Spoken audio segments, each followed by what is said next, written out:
नमस्कार दोस्तों। आज की इस वीडियो में हम संत रविदास जी के बारे में जानेंगे कि संत रविदास जी की कठिन परीक्षा भगवान ने किस प्रकार ली थी। तो मैं सबसे पहले उन लोगों को धन्यवाद करना चाहती हूँ जो भी लोग मेरे इस वीडियो को देख रहे हैं। तो अभी तक आपने मेरे चैनल को सब्सक्राइब नहीं किया है तो जल्द से जल्द सब्सक्राइब करके ऑल पर क्लिक कर दीजिए और साथ ही साथ वीडियो को लाइक कर दीजिएगा। तो चलिए स्टार्ट करते हैं आज का वीडियो। संत रविदास जी जाति के चमार थे। उनके पिता चप्पल जूते गांठने का काम किया करते थे और उसी से अपना और अपने परिवार का जीवन यापन किया करते थे। संत रविदास जी का जन्म कांची के बनारस में हुआ था और उस समय बनारस में ऊंची जाति के ब्राह्मणों को बड़ा मान सम्मान दिया जाता था और नीच जाति वालों को बड़े हीन दृष्टि से देखा जाता था। जब संत रविदास जी थोड़े बड़े हुए तो वो भी अपने पिता के साथ जूते गांठने का काम करने लगे, परंतु उनका स्वभाव बहुत ही भिन्न था। संत रविदास जी जूते गांठने की कीमत अगर किसी व्यक्ति से मांगते तो कोई व्यक्ति कहता कि मेरे पास पैसे नहीं हैं, बाद में ले लेना, तो वो कहते कि ठीक है, बाद ही में दे देना। कोई व्यक्ति बाद में उन्हें पैसे देता तो कोई देता भी नहीं था। उनके इस स्वभाव से उनके माता पिता बहुत ही दुखी रहते थे। उन्होंने आपस में बातचीत करके यह हल निकाला कि अगर रैदास का ऐसा ही स्वभाव रहेगा तो वो तो पूरी दुकान ही लुटा देगा, इसकी शादी कर देते हैं। माता पिता ने यह सोचकर रविदास की शादी कर दी और थोड़ा बहुत था जो उनके हिस्से का वो देकर उनको अलग कर दिया। पर ऊपर वाले की करामात देखो, पत्नी भी ऐसी मिली जिसका स्वभाव भी रैदास जी से पूरी मेल खाता था। उनके माता पिता और भी दुखी हो गए। उन्होंने रैदास जी से कहा कि जो हमारा फर्ज था वो हमने निभा दिया, तुम जानो और तुम्हारा काम। उसके बाद से रैदास जी के जीवन में एक अलग ही मोड़ आ गया। उनके दिल में यह बात घर कर गई कि अगर मेरे जन्म देने वाले माता पिता ही ने मुझसे नाता तोड़ दिया तो और किसी से क्या नाता रखे, बस केवल उस मालिक से ही नाता रखेंगे। लेकिन वह यह भी जानते थे कि कोई भी व्यक्ति अपने माता पिता का ऋण नहीं चुका सकता। लेकिन उन्हें इस बात से बड़ा झटका लगा और बस उसके बाद से उनके जीवन में अध्यात्म की शुरुआत हुई। संत रविदास जी ने सड़क के किनारे अपनी एक झुग्गी झोपड़ी तैयार कर ली और वहीं पे रहने लगे और वहीं पे अपनी मोची का भी काम करने लगे। दोनों पति पत्नी का स्वभाव एक ही जैसा होने के कारण दोनों पति पत्नी साथ ही साथ भगवान का सुमिरन करने लगे और अपने जीवन की सारी डोर ऊपर वाले के हाथों में सौंप दी। उनके पास कुछ न होने के बावजूद भी वे बहुत ही संतुष्ट रहते थे। धीरे धीरे रैदास जी का भगवान के प्रति सुमिरन बढ़ने लगा। धीरे धीरे उनका भगवान के प्रति सुमिरन बढ़ने लगा और उनके दिल में भगवान के प्रति भक्ति इतनी प्रबल हो गई कि उनके दिल में भगवान के प्रति ऐसी विरह वेदना जाग गई कि वो हर पल हर क्षण उठते बैठते सोते जागते और अपना काम करते करते भी वह प्रभु का मन ही मन सुमिरन करने लगे।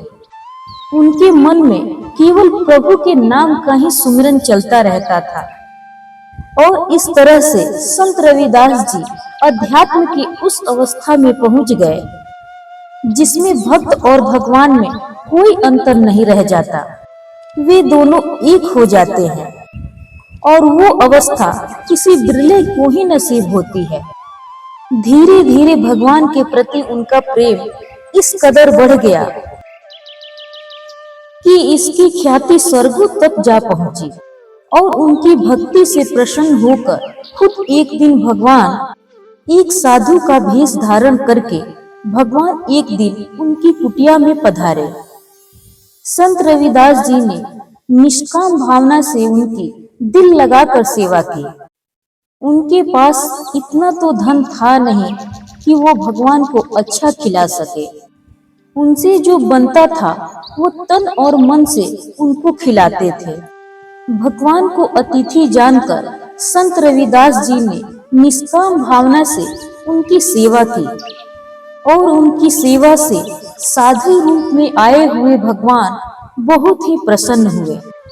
और जब साधु भेष में आए हुए भगवान जाने लगे, उन्होंने संत रविदास जी से कहा कि मैं तुम्हारी भक्ति भावना से बहुत ही प्रसन्न हूँ, इसीलिए मैं तुम्हें एक पारस पत्थर देता हूँ।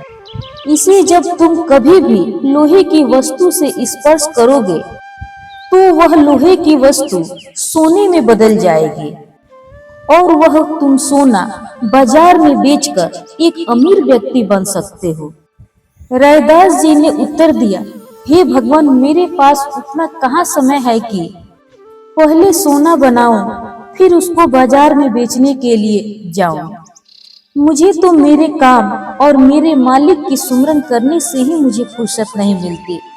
अगर मैं सारा समय सोना बनाने और फिर उसको बाजार में बेचने में लगाऊंगा तो मैं अपने मालिक का नाम सुमरन कब करूंगा। मुझे इसकी कोई जरूरत नहीं, आप इसे ले जाइए। और प्रभु ने भी अपने मन में ठानी थी कि माया रूपी धन तो मैं इसे देकर ही जाऊंगा। उन्होंने कहा कि कोई बात नहीं, जब भी तुम्हें समय मिले तुम इसे इस्तेमाल कर लेना। मैं तुम्हारे इस कुटिया में लगे दरवाजे के ऊपर कपड़े में बांधकर टांग देता हूँ। संत रविदास जी ने उत्तर में कहा कि जैसी आपकी इच्छा महात्मन। और संत महात्मन कपड़े में बांधकर उस दरवाजे के ऊपर लगी हुई लकड़ी में बांधकर चले गए और मन में कहने लगे कि कभी तो इसका ध्यान उसके ऊपर पड़ेगा और यह धीरे धीरे फिर मोह माया में लिप्त जरूर होगा। यह सब सोचकर भगवान वहां से चले गए। कई वर्ष बीतने के बाद भगवान ने सोचा कि चलो अब चलकर देखता हूँ। अब तो रविदास जरूर ही माया का दास बन गया होगा। पर भगवान जब एक दिन दोबारा वहां पर पधारे तो उन्होंने देखा कि रविदास जी अभी भी उसी अवस्था में हैं। दूसरों को जूते गांठ गांठ कर दे रहे हैं और उनके अपने पैर बिना जूते चप्पल के हैं। जब संत रविदास जी दोबारा महात्मा जी को देखे तो बहुत ही खुश हुए। महात्मा जी ने कहा कि रैदास, मैंने जो तुम्हें पारस पत्थर दिया था वह कहाँ पे है। रविदास जी ने उत्तर दिया, भगवान, मुझे नहीं पता कि वह कहाँ पर है। जहाँ पे आपने रखा होगा वहीं पे पड़ा होगा। हे महात्मन, मुझे क्षमा कीजिए, कहीं वह खो न गया हो। जब महात्मा जी फिर उसी दरवाजे के पास पहुंचे तो उन्होंने देखा कि पारस अभी भी वहीं पे लटका हुआ है। भगवान समझ गए कि संत रैदास माया पर काबू पा लिया है और भगवान उस पर बहुत ही प्रसन्न हुए और अपना पारस पत्थर फिर से लेकर वह अपने धाम चले गए। और स्वर्ग में हर तरफ यही आवाज गूंजने लगी कि धन्य है संत रविदास। तो इस तरह से संत रविदास जी भगवान की खरी परीक्षा में खरे उतर गए।